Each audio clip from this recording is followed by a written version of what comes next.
Hey everybody, it's Marshmallow here. Let's give my The Flash Season 3,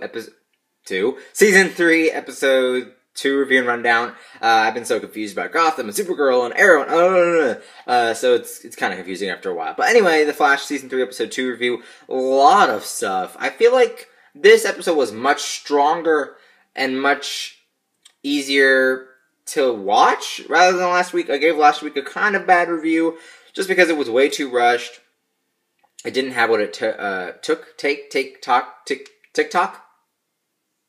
I didn't have what it takes to be good, I guess I would say. But anyway, in this episode, it was really good to see that they have improved. They fixed it. A little bit too stuffed, in my opinion. There needed to be less things. But I feel like if you're going to do every alternate reality every week, then yeah, it was perfect to throw all the stuff in there. So let's talk about it.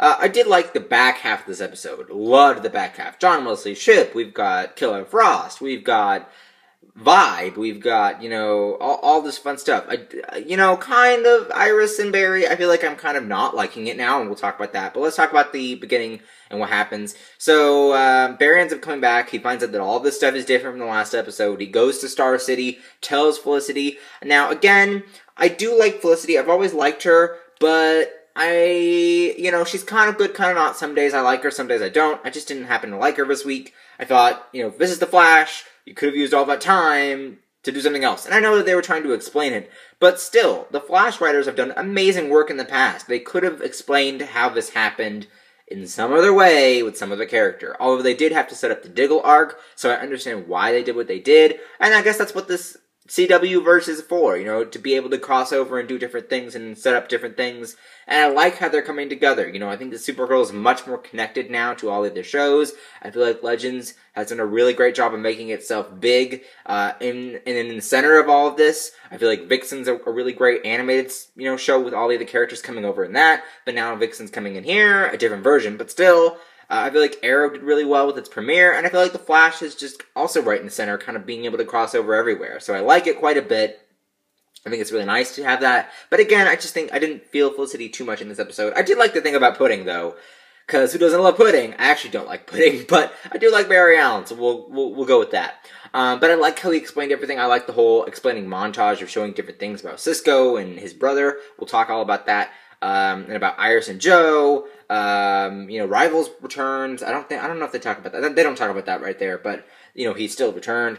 So, yeah, it was really nice to see that. But anyway, we found out that Barry had killed Baby Sarah. Baby Sarah is erased from this timeline, and instead, Connor Hawk. So Diggle, I guess John Diggle Jr., I don't know. So, of course, Baby Sarah's gone. They're setting up the Legends of Tomorrow arc, where John has a son instead of a daughter. I am so sad about that. Rip the dream. Rip Baby Sarah. I'm so sad about Baby Sarah. I hope that Baby Sarah comes back eventually. I mean, maybe Baby Sarah can be like the sister? I don't know. We'll see. But I do like that Connor Hawk is now involved. We'll probably see more of him later. Like we saw Oliver's son. Maybe a Diggle's son will just kind of pop in a few times in the season. So that was really interesting as well. I'm kind of sad we don't get to see more of Oliver's son, to be honest. But, we gotta move on. Like I said in Gotham, the show, my Gotham review, the show must go on, and he just wasn't a part of that show. Part of the show. But yeah, we saw a little bit, with the Diggle arc. So I'm glad to see that kind of came into play.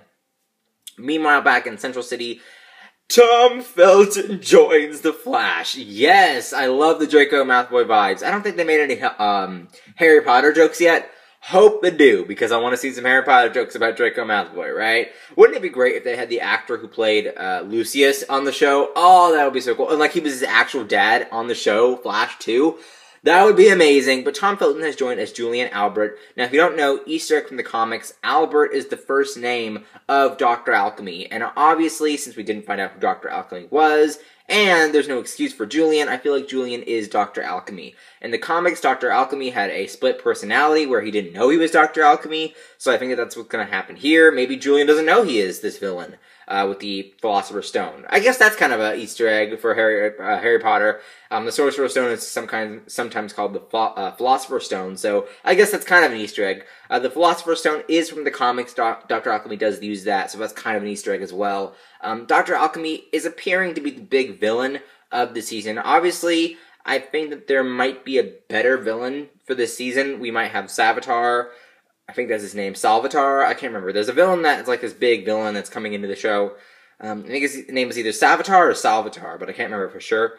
But he's coming. I think he was the one that ended up killing Edward Claris. If you don't see a body, but it's most likely means that that character's not dead. Although, now that they can go back in time and create new realities, I guess a character can be dead or not. I mean, Edward Claris was dead. Now he's not. So I feel, well, maybe he is now. I don't know. It's so confusing. So I feel like, you know, if we don't see a body, that means that the character is not dead, right? That makes sense to me. So we'll see what happens with Edward Claris next time. I don't know if that was Doctor Alchemy that supposedly killed him, or if it was Salvatore, or Savitar, however you say it. So we'll see how that turns out later on. But yeah, it was really nice to have Julian on and Doctor Alchemy. I'm wondering what they'll do with Julian next, to keep him into the loop.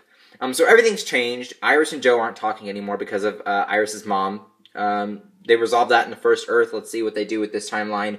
And I guess the first timeline. Let's see how they resolve it this time. They kind of resolved it, but I think that there's still kind of water boiling to the surface a little bit. So we'll see what happens with that as well. I'm excited for that. I think it's going to be really interesting. Nothing seems to have been changed with Wally. You know, he doesn't have his P-Force powers anymore, but oh well. Cisco, what's his brother's name again? I can't even remember. Donte. Donte's dead.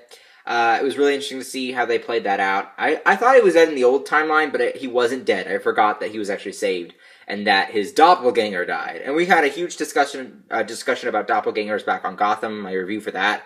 Go watch that if you want to see. I talked about Danielle Pandabaker and Katie Cassidy and David Mazouz. Just go watch that video. But anyway, Donte's dead. Cisco's upset because Barry wouldn't go back in time, or I guess the Barry that Barry didn't know, because it was Barry from that timeline. I don't know. But Barry didn't go back in time to save Cisco's brother, so Cisco's very upset about it. Understandable. We'll probably see that develop more too.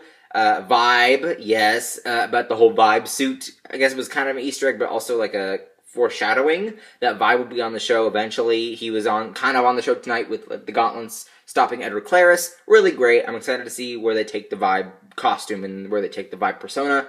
Hopefully soon. I want to see Cisco out in the field. Like, just please, please, please, please, please. But we got a little bit of that with Cisco as well. Now, I love the tease with Caitlin. I'm a huge KillerFrost fan outside of the Flash TV show and the Flash TV show version. So I'm loving that they're bringing KillerFrost back. And I love that it's finally the actual Caitlin. Although it's not really the actual Caitlin, because they messed everything up. But I guess it's kind of the actual Caitlin. So we have the tease of the Frost powers. So excited. There's an episode, which is episode 7. It's actually titled KillerFrost, and Kevin Smith is in charge of that episode.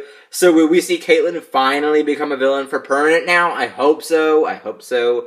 I hope so. I want to see what they do with her because, you know, we've seen Barbara start out as a good guy and then she turned on Gotham and she turned into like a total whack job villain. So we'll see if they do the same thing with KillerFrost and Caitlin, or if Caitlin will use her powers for good. Who knows? Although the episode is titled KillerFrost for episode 7. So I'd imagine they're turning her into the actual KillerFrost. But we'll see. And will she keep the actual persona, like the look of her? Or will she do like the Mohawk version? Like what will she do, I wonder? We'll have to wait and see if they change up her look too. We'll see. But I don't think so, because the costumes cost a lot of money to make, the leather costumes, and they probably still have Danielle Pandabaker's KillerFrost costume, so they'll probably just keep it the same, right?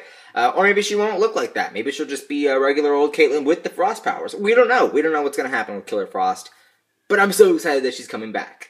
So we have a little bit of that. The Rival returned in this episode. Really nice to see him. Dr. Alchemy's plan is to apparently fix it. I don't know what he said. He said about something about like creating, you know, fixing and living up to these metahumans' potentials, I guess.